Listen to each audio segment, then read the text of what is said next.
What happens here in this one, we are all set for game 2. Immortals and Team EnVy have switched sides, and it is our second game of 7:15 in North America.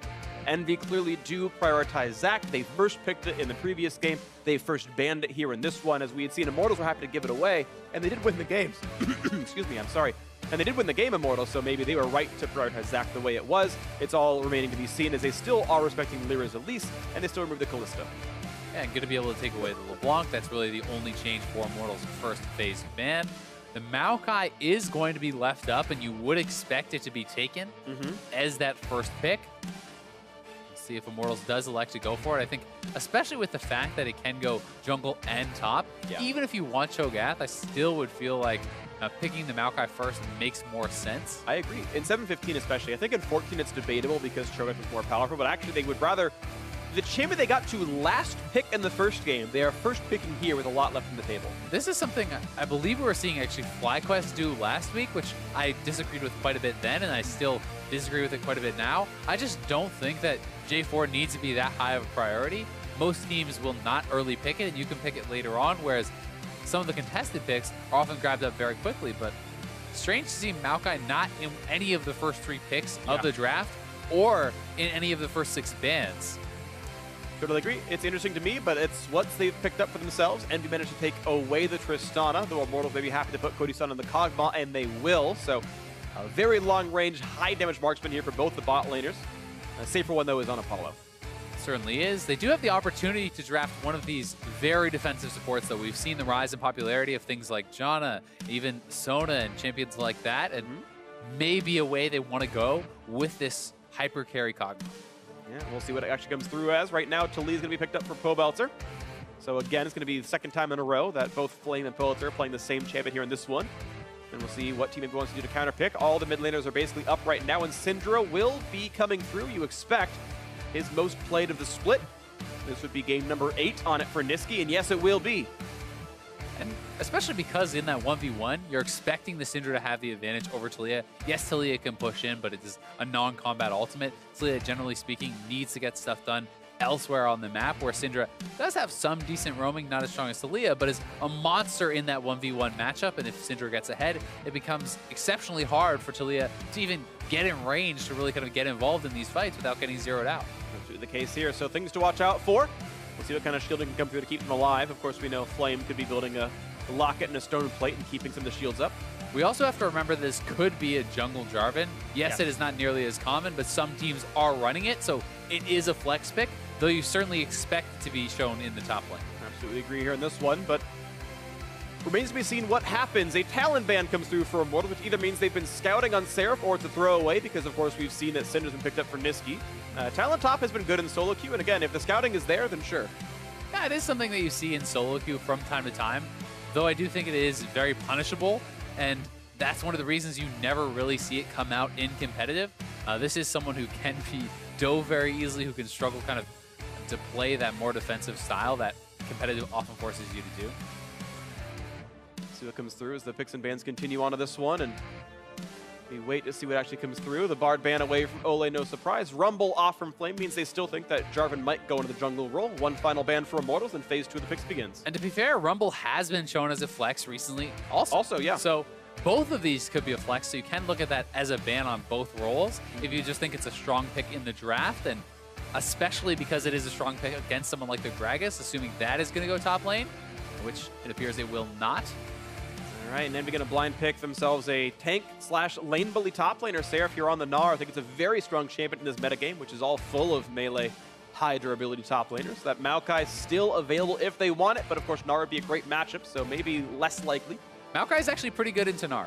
Really? So oh, okay. One of the things about that, and really all the melee matchups that are pretty good into Gnar, is the fact that you have to play somewhat aggressive for it to be a good matchup, and that's what can be the limiting factor, I think, in pro play. Because if you're nervous about the jungler being there, but Maokai actually trades pretty well into Gnar. When he's in mini, you can actually just hop onto him with your Twisted Advance, lock him down, and you're able to actually trade quite well and sometimes come out pretty favorably in that lane. And it looks like, of course, Flame agrees with you here. Maokai Still don't know if he's going top or the jungle role. Of course, Jarvan could be there regardless, but the Lulu does come through, as you mentioned.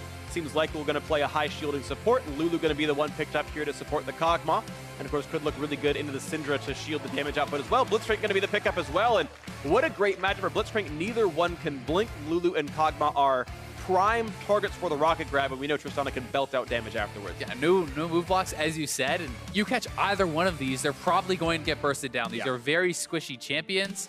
Certainly there is a big front line, so later in the game, if this Kog'Maw is very strong, then there's the Maokai in front, there's the Jarvan, they're shielded up by Lulu. It gets hard for Blitz, but in the laning phase, that's certainly somewhere you could focus, especially when you take into consideration the power of the early ganks coming out of Gragas. With things like a Body Slam Flash, these early level ganks can be extremely powerful. Yep, and as you mentioned in the late game, yeah, the shields get stronger from Lulu and whatnot, but there's a lot of reliable CC on Envy with the Gragas and the Syndra, who can easily layer their ease on top of the rocket grab and make sure that target stays put.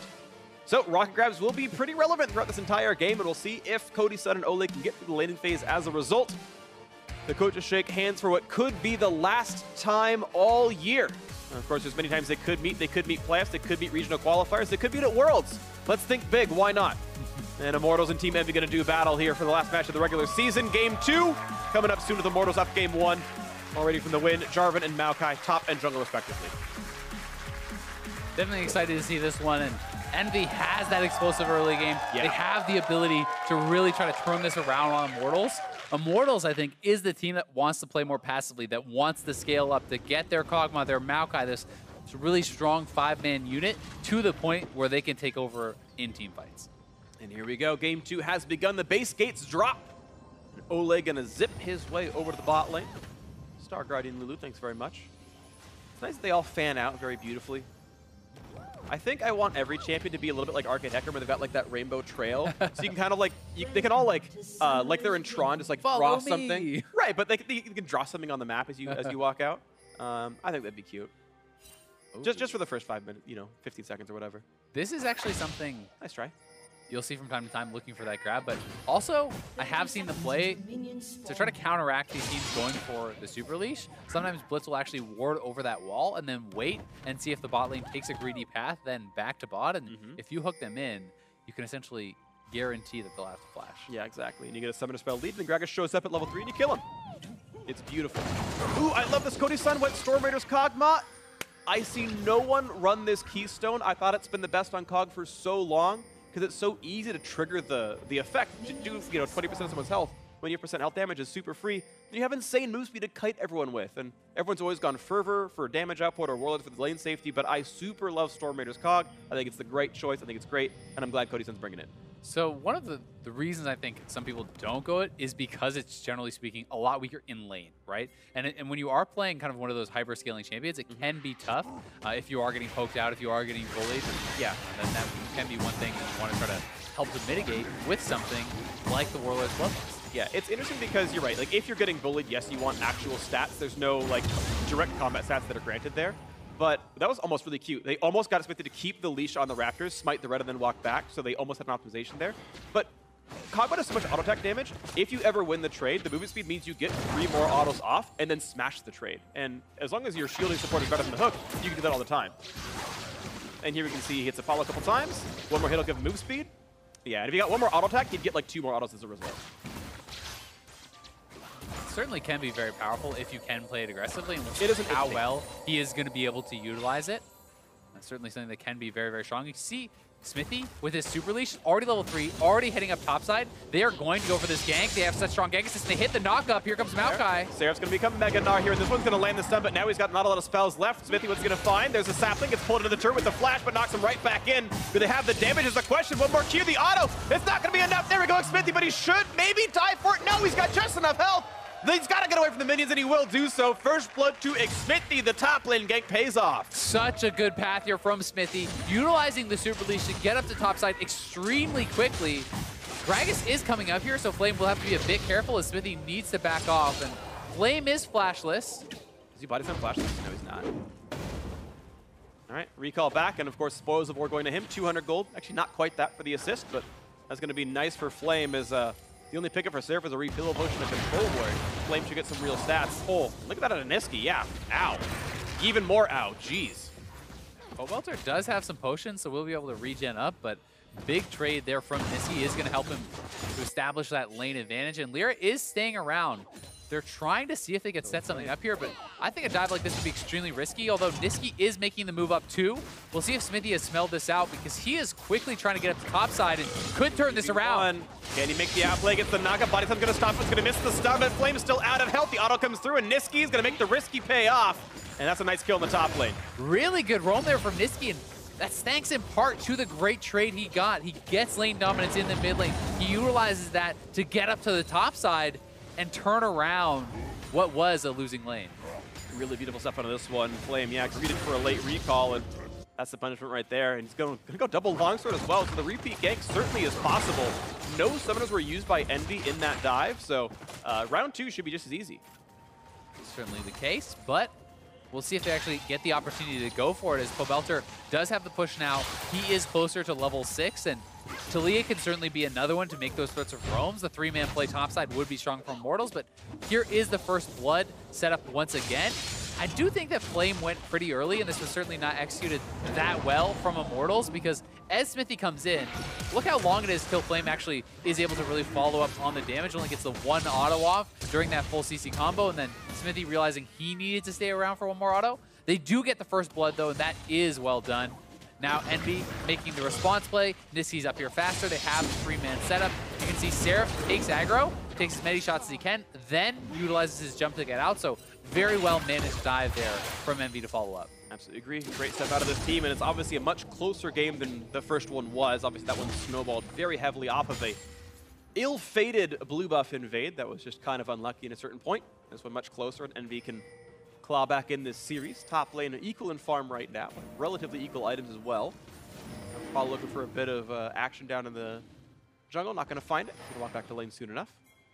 Temporary minion lead for Cody Sun, but Apollo can join that soon. Xmithie stole 10 gold from Pobelter, I believe. Yeah, Apollo going to go for farm. Either way, things certainly stabilizing here. As Pobelter has reached level 6, Nisqy's going to get there pretty soon. Pobelter would love to get the shove. He can get control of his lane to try to set up a roam, and Nisqy already threatening that roam may go straight up. They could look to repeat this dive, as Seraph is getting close to 6, and you saw that Flame was actually backing off until they saw Nisqy show once again in that mid lane. Yeah, Nisqy even has that control work now on that top side of the lane, so it's definitely going to be difficult ahead for the rest of the team to survive all of this. And we'll wait to see what else comes in. Still sitting on that 300 gold difference. Seraph going to walk back in. And again, they're both kind of close to 6, about halfway there.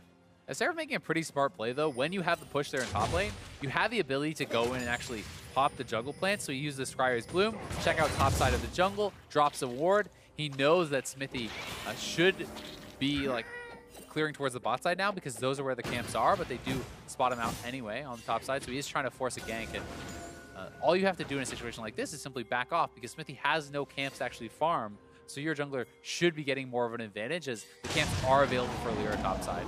Maokai's gonna have to walk all the way to bot. We can find anything to happen. Nice little bit of damage. Olleh gets himself some gold credit, but knocked up. And here comes Apollo. Do they go for the rocket jump? No. A little bit afraid of getting jumped on by the Maokai. Afraid of blows, and Olleh goes positive in gold. Apollo gonna jump over the wall, and now the chase is on maybe for Hakuho. Can they get the seismic shove? You're gonna get a slow for Shove's gonna force the flash. And that is good by Olleh to set up the skill shot for Pobelter. Yeah, really nice glitter lance there from Olleh. Pobelter can go right back to mid, so trading that ultimate out for the flash, always going to be a nice advantage there. Flame going pretty aggressive here. Seraph's jump is down. Maybe he can force a flash, but the damage not quite going to be there. Seraph going to keep cutting away. Q's up in a second. Not in range to land it, though. There's a stun for Nisqy. Does he have the damage? No magic mantle for Pobelter makes him a little bit safer.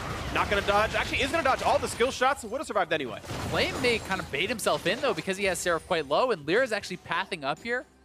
He does not know it, but is going to be able to back off anyway.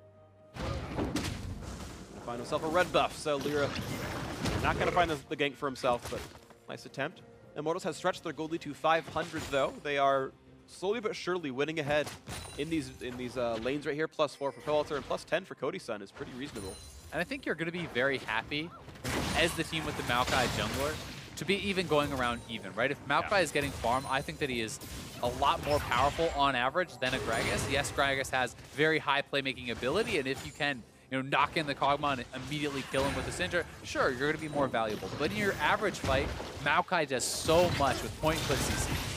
He's going to point and click. Olleh getting point and click right there by the Tristana. And a shot comes through, though, for Cody Sun, chunking just the same amount down Apollo. Pretty much out of HP, no potions. They're just going to rely on Warlords, and very injured, going to make that difficult.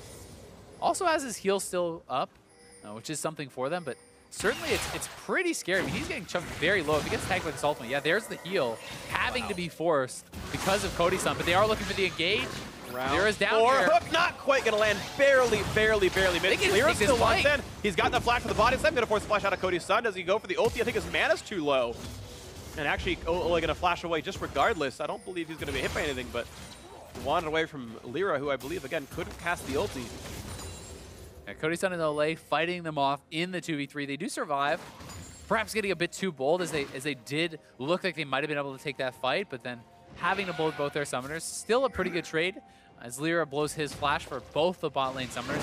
Could look to set up a return gank, especially if they want to try to utilize the TP from Seraph or try to make a play down there. You can look for those big plays into a first turret, which would be a good way into the game for them. Yeah, especially with the BF Sword Tristana. That thing can get knocked down so quickly. It's something to always play around if you can. Watch Flame clear away minions to the top side of the map as the gold got back pretty close here in this one. And we're still waiting for the next major break of developments here. That's something I'm kind of surprised we don't see more of in pro play, especially into these ranged matchups. Like someone like Gnar is getting an early Bramble Vest. I think it's actually extremely effective for your laning and being able to take away not only just the health regen and the lifesteal, not that he has a ton of it, but also just the return damage is very, very big. And this is maybe the person you want to hook in. Maybe not, but it might mean some space on the Xmithie down to half HP now. Body Attack's going to land. They just have the burst damage. It was all there. He hadn't gotten a lot of stats just yet. A great kill coming through. Xmithie never flashed away. Ulti came in a bit too late. Nice pick up their Envy with the gold lead. A Drake there for them if they want it. Yeah, and a good roam from the Envy bot lane, able to move up there and give them the confidence to actually take that play, to go aggressively onto Xmithie. Be it just now finishes Center Hulk, but still relatively tanky. They get a kill anyway. We're gonna look for round two. Here's the haste. He wants Olleh. Nice juke. And there's no flash. Not gonna get a range though. Olleh still, of course, too quick on the Lulu. And now the trade comes back in. Cody Sun gonna land a few auto attacks. Trigger Storm Raiders. Not gonna go for much more. LirA does show now, so they know he is around. And we'll see if Xmithie can get anything done elsewhere on the map. Look at that. I'm curious what Cody Sun's gonna buy, because Recurve Bow Dagger is not gonna build on anything by itself. I can get his stats for now, building towards the room, I'm assuming. Nice little knockup right there. Flame wants in a bit more on a Seraph, jumping back and forth, and he's going to be slowed down, and the Hyper gets triggered, and Seraph going to get over the wall, but he's still got the dunk, and Flame goes right back out, but still, winning that trade nicely, and Seraph going to transform soon. Yeah, very well done there by Flame, and that is how you can win these matchups, and if you're able to play it aggressively, so when they spot LirA on bot side, he can go aggressive and look for those trades, but now the jungle fight. Pobelter dodges all three of Nisqy's skill shots. Well played by him. And the little cat chases them down, and LirA loses some HP.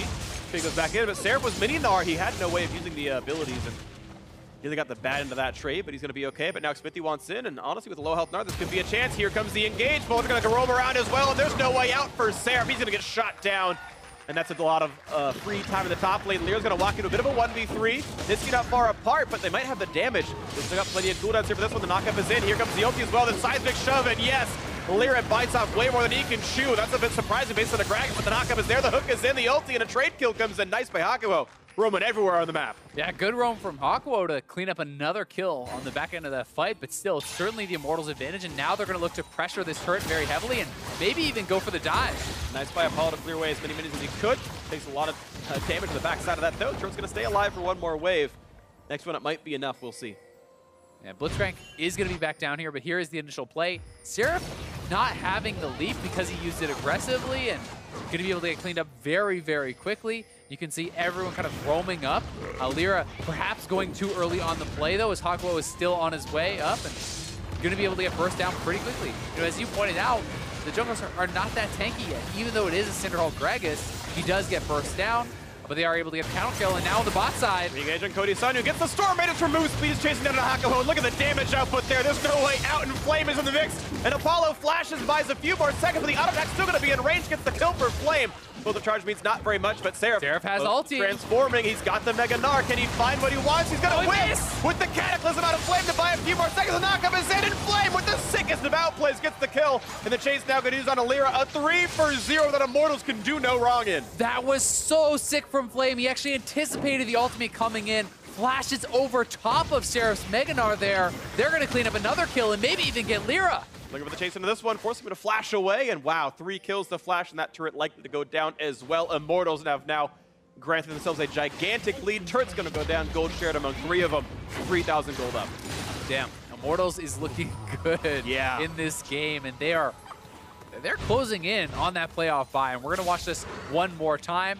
The initiation here from Hakuho, but Olleh there to kind of heal for his support, and you can see the damage getting traded back on Apollo very high. The TP was faster again from Flame. He gets in here and is going to be able to eventually clean up Apollo and then track Seraph. They see the Mega Gnar very high up there. They know he's going to be looking for the ultimate, and then Flame flashes forward, I believe there. No, it was actually just the ult to avoid it. He'd already utilized the flash, so very nice stuff from him to be able to dodge out on that ultimate, and just really good anticipation of the play coming out from Seraph. Yeah, really, really nice stuff. It's good out of him, of course. What's funny is Cataclysm can betray you because it's terrain, and Gnar can use it even if he's not on your team, but certainly worked out in the end for him, and Seraph missed his flash. Seraph just not able to get as much. It's been kind of the story of the TPs in both of these games, is that Flame has been the faster one to kind of pull off the plays and getting in faster, being more effective, and generally outlaning his opponent. Flame has certainly been having a very strong season for himself, and 2 levels up now on the Gnar. He's at a point where he can really start to take over. Oh, that hook was insane, though, and Cody's when it's down. Round of applause for Hakuho. That was pretty nasty. Hakuho working hard to keep Envy in this game. Certainly making some plays, has been involved in a lot of it, and that is obviously one of the advantages of playing with his Blitz. Flame, though, looking to dive on Seraph. Poor Seraph just cannot get any breaks this game. Gonna land for one more Q. The flash, make sure he lands the skill shots. At least he baited some summoners out, but the kill still comes through top lane. Turret likely to follow. Yeah, the turret's gonna fall down again. Seraph certainly cannot buy a break. These roams at top side have really been hurting him. He has not been able to make anything happen elsewhere on the map, and he is falling very, very far behind, as Immortals again feel like they are in near full control of this one. Hakuho wants a play. He sees Xmithie, hooks him in. Here's a knockup. Stun's gonna land. There's really no way out for him. He's gonna dodge a few skill shots and a nice wild growth to buy some time. Now he's got to kite away. Do they have enough though? Explosive cast gets him one more second. Do they have the next skill shot though? Kills his flash. 5 seconds on the rocket grab, and there's no way in. So Xmithie walking away. Nice support out of Olleh. The playmaking support targets his teammate and makes him live. A great press of the R button as Hakuho. And E. Swing and a miss there either way. Xmithie is going to be able to survive and is starting to get more and more tanky as time goes on. One little thing that perhaps could have actually changed the fight from Envy is the fact that they actually spread out during the Maokai ultimate, so multiple people got rooted.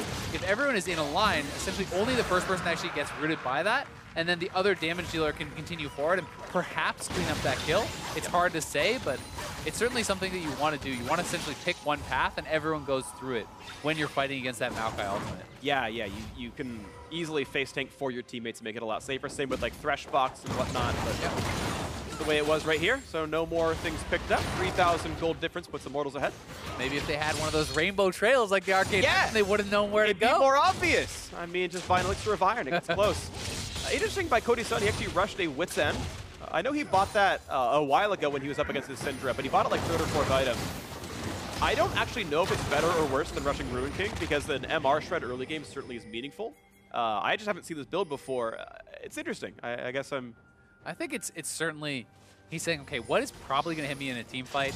Syndra. Well, Syndra, the Gragas diving, the Blitzcrank, ultimate, rocket grab, etc. This is all magic damage that would be used to burst him down, and he's hoping that the MR from this item is going to be enough to actually keep him alive in combination with his frontline and the shielding coming out. At the same time, you have Lifesteal on Ruin King, so I'm not sure if it's really the better tank item, but it's a choice he's made, and honestly his team's winning by a lot. Nice hook on Olleh, saves the ulti for himself, and that ward goes down. I mean, it's tough to know. If you don't instantly die, then Blade of the Ruined King is the better kind of tanky item because you're going to heal back up. But if you are dying right off the bat, or if you feel that that is the only way you will die, is instantly getting burst down, I think it's a great buy. But here comes the ultimate from Xmithie, and we're going to be pushing them back. Cleanse out of Nisqy. The other one was tanked up by LirA, and it's a bit of damage to mid lane outer, but it's going to stay alive for here. Game still thing within 4,000 gold. It's a large lead, but one that Envy could come back from. Remains to be seen, though, if they can actually do so. A lot of it's going to come down to the Envy playmaking. It's a much more straightforward, easy-to-run composition, I feel, from Immortals. But if LirA can find the right body slam flash and find a kill... Not quite, though. It's a good flash to the Pobelter to stay alive. Or, sorry, cleanse into running. It's up to LirA and it's up to Hakuho. They need to find picks. If you find a pick, you get a big carry. Great, maybe you can win a team fight. Otherwise, expect Immortals to win every 5v5. Absolutely the case, and we'll see if they can win this one here as they look to continue the siege in the mid lane. And even Pobelter now running back down to make sure it's going to be all right with them. See if they can find for themselves. No other major item pickups so far. First, Pobelter going to use the ultimate to actually zone them off, and they could look for a dive. They're all stuck. Flame wants in for the Cataclysm. Going to take a big ulti though on the backside of it. And Apollo is able to free fire a trade of 1-for-1. Gnar for the Jarvan, but the chase continues on LirA. He's going to get knocked down. A double kill now for Cody Sun. Cutting right back out, 2-for-1 to Immortals. And both the kills going over onto that Kog'Maw is big for Immortals. They are very healthy here too, for the most part. Going to be able to stay around and look to continue this push. Yeah, why not? It's a 4v3. Shouldn't be too hard. Xmithie still wants to flank. Going to heal up by killing these wolves off. And the next road in is towards Nisqy. There's a flash in. He's going to get knocked up. It doesn't quite find the root because of a flash away, it looks like. And the charge won't quite go off the Maokai either, and that's going to be Cody Sun chasing really hard. He's not quite going to get it, and now he's a bit alone. Heal and flash using away from Nisqy, and he probably could have stayed for the turret, but he went for the kill and didn't get it. They're still going to stay around, though. It looks like going to continue for this push. We'll see if they can get it on this third try. Nisqy is relatively low, but you can see Hakuho in the area, and Seraph and LirA on their way back. All right, and the outer turret's going to go down 4-0 in turrets, and Immortals have all the lanes pushed as well. They've got a lot of safety to push back in with to recall and reset. As they're just going to kind of lick the wounds and get some minions, but 0-5-2, obviously not a great scoreline. Definitely not where he wants to be right now. See Xmithie going for Knight's Vow once again as he did last game on the Rek'Sai. I love the early itemization of this to try to counteract some of the bursts from the teammates. But you can see Immortals looking to set up the dive again. Nice Taliyah wall here from Pobelter. They go right in. Look at Flame actually using the ultimate and views the rocket grab there. They're going to be able to pull off the dive. Hakuho having to flash out. A lot of summoners used him retreat, but they are able to push forward, get 2 kills, and then get the eventual turret kill as well. Meets 5.2 thousand. Now Flame wants to kill him. 2-level difference. Hates him with some lightning, he's fine. And they have no vision on the top side. It would be very risky to actually go for. As you can see, Envy has fought back in the vision control quite well, and there's no wards whatsoever from Immortals up there. Where they do have control, though, is on the blue side of Envy, and that's why they are actually over here looking for the push. You can see that Cody Sun is shoving it up, and if Seraph stays around, he's going to get dove. And it's very, very tough to actually survive, I think, against this Lulu, Maokai, Kog'Maw combo. So Envy sees this, they're going to try to bring their own members over and try to defend. Here for themselves. Here's the attack onto the turret, and the wall blocks them off, so Seraph could jump, but no easy way up for Hakuho. 2 going to get snagged up by the root. The seismic shove in as well. They don't quite have the kill just yet, but Seraph at the front lines, not tanky enough. Goes on a Pobelter now. LirA not going to find his way in either. Xmithie low on the front lines, but staying healthy. 1-for-0 so far. Immortals likely to keep the siege going. Yeah, good peeling there from Xmithie. Just locks up Seraph on the Mega Gnar, not allowing him in to find that big ultimate. And now Immortals going to continue to push. They're actually looking for the dive. Flame is TPing him from behind. He's going to find the mid laner. Nisqy is not long for the world. The ultis are across, and Cody Sun getting the kill. A spree for him on the Kog'Maw. 4-1-3 in this game. Bot lane 2-2 falls as well. Make that now 2 turrets plus, 2 kills plus a turret in the bot lane. Very smart dive from Immortals. They track the summoners out of Envy. They know that Nisqy has no flash and no way out of that Cataclysm. So very easy setup. And again, Flame really on point with his teleports. Has been able to get a lot for his team whenever he utilizes it. Baron also on the map. Ocean Dragon coming up. So there are some of those neutral objectives that Immortals can look to pressure around and perhaps try to bring Envy into a disadvantageous fight. They can find the next one here for themselves. Cody Sun actually going to forsake all lifesteal. It's going to be Rageblade 3rd item, so I mean, it's the highest damage item you could go for here. So respect the aggression out of this one, but now he's going for high DPS and less so for the tanky stats. Titanic and Cleaver done for Flame. He's huge. As you mentioned, the Knight's Vow is already done for Xmithie, so he's in a great spot. Then Pobes onto his next item, probably the Void Staff here. Cody Sun takes Notion Drake, doesn't even take damage. And it's one of those situations where he's showing faith in his team to actually keep him safe. Because he has the Lulu, because he has the front line, if your team is initiating, it's so hard for EnVy to actually pull anything off. Because once Maokai and everyone is in their faces, we're going to see another kill. Flash's Ignite is on! One more tick gets him anyway, and Olleh gets the kill credit. Once that front line is already up there, it's so hard for Blitz or for Gragas to actually get around and find an angle to pull in Cody Sun. And even if they do, who's going to be there to follow up? Well, maybe no one here. The wall cuts off Hakuho for a little while. To the 3 versus 5 in the turret, but nothing to be had just yet. Flame still pushing in the bot lane. Baron is up if they want it. And someone has to answer Flame, and when they do, they could look to threaten the Baron, but that being said, Seraph has his teleport where Flame does not, so that is one advantage that EnVy can try to work around. So they make that happen then, but it's really unlikely. The gold difference getting larger and larger. At a certain point, you just win a 4v5 of your Immortals. You got level leads in almost all the roles. 2 for Pobelter in the mid lane, 2 in the top lane, and 1 in the support role. Immortals sit on this 1 average level lead over all. I really do like the setup from Immortals here. They've fully established division control now. It's so hard for EnVy to actually check in, and they're going to be able to burn this down very quick with the Mountain Dragon plus the super high DPS coming out of Cody Sun. So it's going to be essentially an uncontested Baron. I think it's gone before LirA can even get here. No one's even in range, not even looking for it. They're too afraid. Explosive cast was close, but Xmithie going to land the smite just in time. LirA, a beautiful attempt and valiant to be sure, but couldn't make it happen. But they get rewarded for their setup. Immortals, again, playing an extremely clean game here. And series overall. And as these item completions are coming in off of that Baron kill, they are just getting stronger and stronger. You can see Leandry's completed for Pobelter. The Ardent Sensor now finally done for Olleh, which is a big damage spike actually for Cody Sun. And keeps him even more safe. And it's going to be even easier as they got this Baron buff on and everyone's healthy. And yep, just play around Cody Sun. And they managed to get their team fights going the way they wanted to. Mid lane 2-2 under fire. The only turret outside the base left available. The Immortals look for the poke.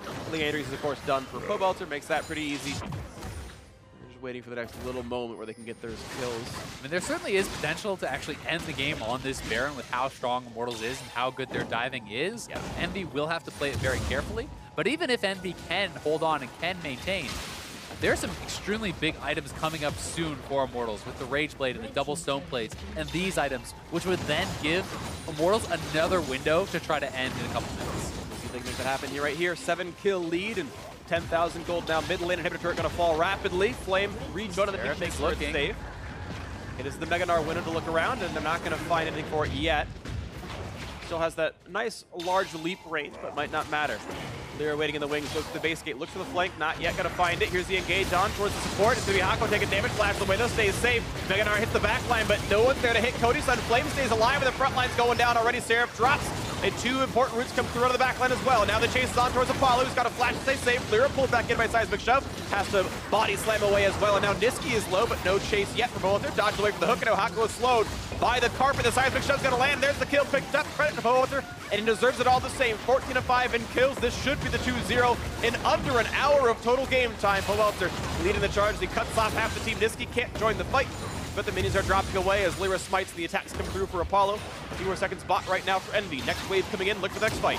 Flash to chase. He's going to kill off Nisqy to Apollo. And Cody Sun. Cody Sun's going to fight over the double kill now. And a LirA for the third. He's going to run towards the fountain, but the shots are there. He almost knocks him down, but he barely stays alive. But there's only the 1 member. Now 2 left alive as Seraph respawns. And this should be the turret falling all the same. And Flame and Xmithie are already back, so that is going to be that. Immortals will secure their playoff bye here. And the hook's not going to land, and Cody Sun keeps wanting to battle. He wants the CS score, that S+. He wants the token to show that he is Mastery 7 on Kog'Maw here on this as LirA running away, getting 1 more death in the column. Sadly for him, 2-3-2 on the Kog'Maw. The Nexus going to fall 27-30. Immortals going to secure the playoff bye. EnVy going to end the regular season in 6th with a 2-0 victory for Immortals. What a season it has been for Immortals, looking extremely dominant here today against EnVy. One of those other playoff teams. This is exactly what you want to see from your top teams and the kind of form that everyone is going to be striving to reach going into playoffs. Absolutely agree. Beautiful step out of this squad. Xmithie managing to out-damage everyone except for Nisqy. He even did more than Apollo in this game. And that's a Maokai jungle for you right there. Handshakes come cheap. Yeah, he's certainly very good. And And again, 2 30-minute victories, sub 30, I believe, for Immortals. Really great stuff. The strange thing again, though, is Maokai certainly could have been taken by Envy, right? Yeah. The fact that LirA is choosing to play Gragas over Maokai is problematic to me. Is Gnar over Maokai Seraph as well, right? So this is a champion that is so exceptionally strong. You need to be able to adapt and play these champions when they are at this supremely powerful level, and if you cannot, you will be punished for that. I think that in both games, the draft was kind of easier to execute, stronger for Immortals. I mean, there's not a lot they have to do to actually execute in a 5v5 if Envy cannot find, you know, a grab or an ultimate in on one of their carries. And Immortals never gave them those opportunities, played a very clean game. Yeah, there were very few opportunities. There were a couple of really nice hooks out of Hakuho, and some where it was a nice hook, but it was turned around anyway. Yep. But certainly, yeah, this felt like a slightly less severe version of the first game. First one was a 4-for-1 at 6 minutes, and then just, okay, well, they just kept snowballing. This one, at least, competitive until ultimates, and you know, some nice dives came out of Envy. They had the glimpses there, but they clearly looked outmatched. And that's what it comes down to. Is Immortals certainly looked like the better team on the day. They have one more match to play as Immortals, and their destiny may still be out of their hands. At coming into the week, TSM has a better game record. So if Immortals 4-0s but TSM 4-0s, sorry buddy, but TSM's first place. The head-to-head would be broken just via overall game percentage. But Immortals may be becoming CLG's biggest fans it going could into be. Sunday. It could very much. That one could push them into first place if they are able to obviously complete their 2-0 weekend. Absolutely the case. So it's going to be a fun one to watch for. Of course, we'll have an interview with Immortals very soon on this. And it comes down to Immortals, they know they're going to have those 2 weeks off because week 10, as it would be the promotion tournament, and then the next week would be the quarterfinals. So they have one more match to play, 2 weeks to look at 7-16 and be ready for it, and then get their matches going. And that's going to be the run. This could be the one that Immortals finally makes the deep run in the playoffs. But for more on how they did secure that playoff bye, let's check in with D-Gon and their triumphant jungler. Thank you very much, guys. Great cast. Thank you for joining me for this interview, Xmithie, because that was a very, very short game. Please give me a little bit more time here. Talk to me about that series. Well, today was like a pretty fluid communication for everyone. Everyone was just like in their comfort zone, and then, yeah, everyone played really well on my team. Yeah, so we got to hear you and your comms a little bit after the first game. What ability, how do you go ahead and bring out the ability to predict where the other junglers are and communicate that to your team constantly? Well, I guess you can chalk it up to like just mainly experience, where like vision is pretty much important, but sometimes you can predict if you have just like a little bit of vision, and then there's not much routes junglers can do because like there's only 2 quadrants for every team, and yeah, like we just predicted the right way. This season has been culminated with a bunch of big-time moves, including your trade with Dardoch earlier in the season. You've inserted yourself here as a leader on the team. How does it feel to be in the talks of MVP? I don't really call myself mainly MVP. I'm just, for my team, they just wanted mainly like just like a sort of like a shot caller / like a bigger voice for everyone. And then everyone just contributed like equally and pretty much like made this like a really good team. So I'm not going to give you the fluff question of how do you think the season's going to end. We know that your Immortals' goal is to be champs of NA. How do you make that happen? Just playing like we do, make our scrims more productive, post-game more productive, and that's the only thing that we're lacking right now, is just like consistency in scrims, and we're thoroughly fixing it like day by day. All right, well, thank you very much, Xmithie. Hit him with an eyebrow as we go ahead and send it on over to Dash and Chad. I love it. Thank you very much, D-Gon. One of the fastest. I've never even seen the Xmithie eyebrow. You just suddenly pulled it out? All right. Yeah, hey, good. Why not? One of the fastest series we've had all split.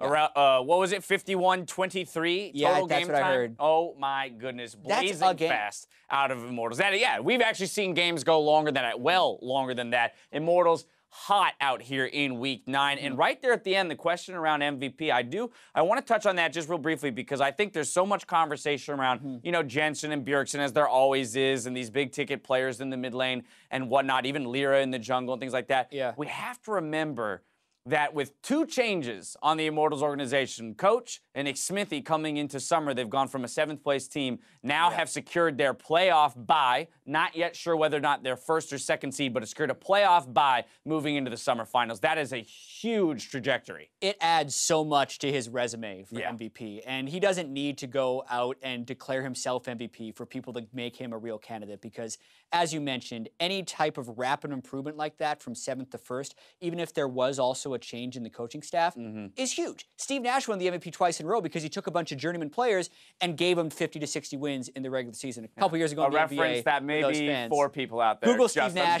He won the MVP twice because he had a lot of assists. An amazing player. Phoenix Suns, love it. All right, now, to the game at hand, the only champion select thing I want to hit on is the Kog'Maw, and more specifically the Kog'Maw, the way it was built. We had Storm Raider Surge picked up, and then a Wit's End first item. Break it down for me why you like that build so much in combo with what else was happening on this team. Yeah, this is pretty cool. So a lot of the power spikes that teams are trying to hit in this meta is an 80 carry on 2 items with a Knight's Vow tank jungler and an Ardent Sensor support, because then there's 2 direct items that buff up the carry who's already hitting a big power spike. The Wit's End is cool in this situation because it has magic damage on hit, Kog does more magic damage than most. It also has magic damage shred, and then Ardent Sensor also adds magic damage. So you call it 80 carry. He's doing mostly magic damage with that build. Right. And then it has the added defenses of defending against Syndra, and you think you're going to get a damage hit, but we really didn't see that there because of all the extra magic damage sources he was then amplifying with the shred. So I thought it was pretty cool. That's just the Wit's End. Then we take into account, as Phreak was mentioning, well, that requires you to move away from the Blade of the Rune King, somewhere that you might find some lifesteal, be able to, persist in fights. Well, guess what? They had a solution for that too. Yeah, Stoneborn Pact on the Maokai, which scales off of max health, is going to give him around 100 health every 2 seconds when he's auto-attacking a champion that Maokai has recently CC'd. And then the Ardent Sensor is giving him about 30 to 40 health on hit, depending on the level. So he's going to sustain in team fights with his lifesteal. And then he built a Rune Ends. And then he built the Rune Ends Hurricane.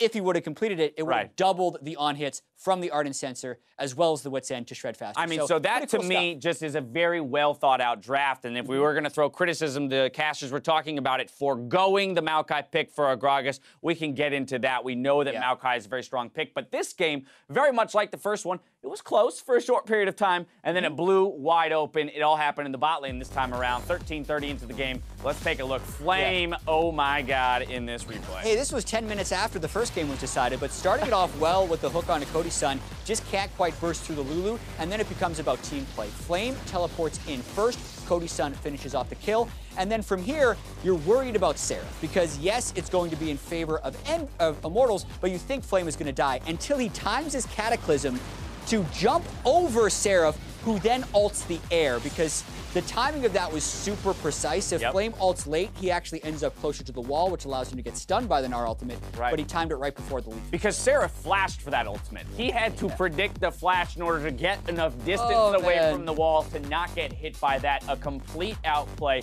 makes it a very lopsided skirmish, because they could have traded some kills back. It may have been a more even game and stuck in it. And then once again, you look at that gold graph with that lead, Immortals knows how to play this game. These guys dominated this series, more so than most series we've seen this year. And we keep talking about Envy. They are a playoff team. So whether or not Immortals is first or second seed, they're going to get that bye, and they're going to take a lot of confidence into playoffs. Absolutely. Flame will pick up player of the game for that Jarvan play, of course. When you see a lopsided game like this, you could throw it to anybody, but it was that replay there and his individual mechanics within it that definitely built them towards the lead, or that would eventually net them the victory. Outside of the game, though, I want to move past this series as a whole, and I want to take a look at what this means for the playoff picture. So we're going to pull these standings up for you real quick, as again, Immortals has locked down their playoff bye here. Taking a look at this, TSM still in the running there, as was mentioned. Immortals might be Counter Logic Gaming fans following this evening, hoping that they can secure the #1 spot for them. Exactly, because the way the tiebreakers work is it's going to be match record,